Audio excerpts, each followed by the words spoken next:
Weekend bonding ni Ann Curtis and family. Dalia, marunong palang mag-skateboard. Tila unti-unti nang natututo mag-skateboarding ang anak ni Ann Curtis at ni Erwan Yusuf na si Dalia.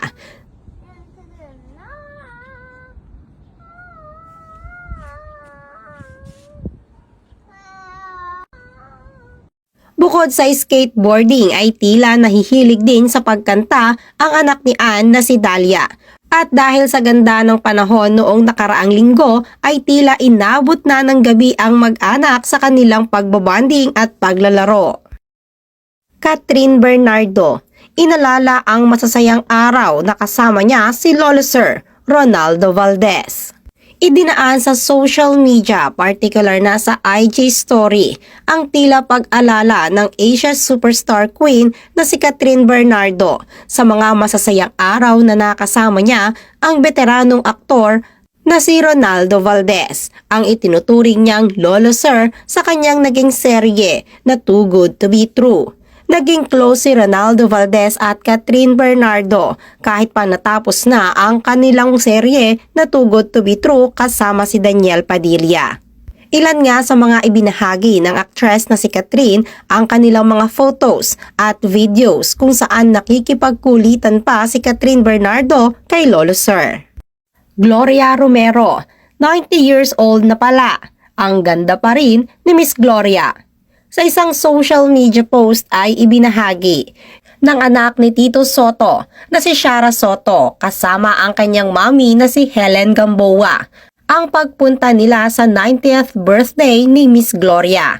Ayon nga sa mga larawan at caption ni Shara Soto, "Happy 90th birthday Tita Gloria. We love you and we are so happy we were part of your celebration. That was such an unforgettable night for me. I'll remember it forever. Thankful si Shara." Kim Chu, personal na ginawa ang Christmas tree sa kanilang bahay. Ang ganda naman. Kung dati-rati ay nagpapagawa ang Chinita Princess ng kanyang Christmas tree para sa kanilang bahay, ngayong taon naman 2023 ay nakapagdesisyon ang Chinita Princess na siya mismo ang magde-decorate ng kanilang Christmas tree sa kanilang bahay.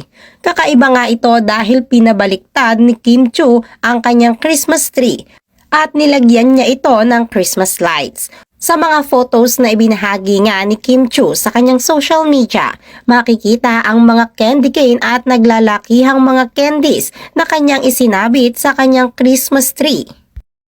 Cyril Manabat, napakaganda sa kanyang blue dress. Blooming si Cyril sa Christmas special. Isa si Cyril Manabat sa mga artist ng Star Magic at ng ABS-CBN. Kaya naman hindi na nakakagulat kung talagang present din ito sa Christmas special ng ABS-CBN. Napakaganda nga ng mga larawan na ibinahagi ng dating child star at actress na si Cyril Manabat sa kanyang social media. Umani naman ng mga positibong komento ang mga larawan na ibinahagi ni Cyril Manabat sa kanyang IG. Ani nga ng isang netizen, "Napakaganda mo, Cyril."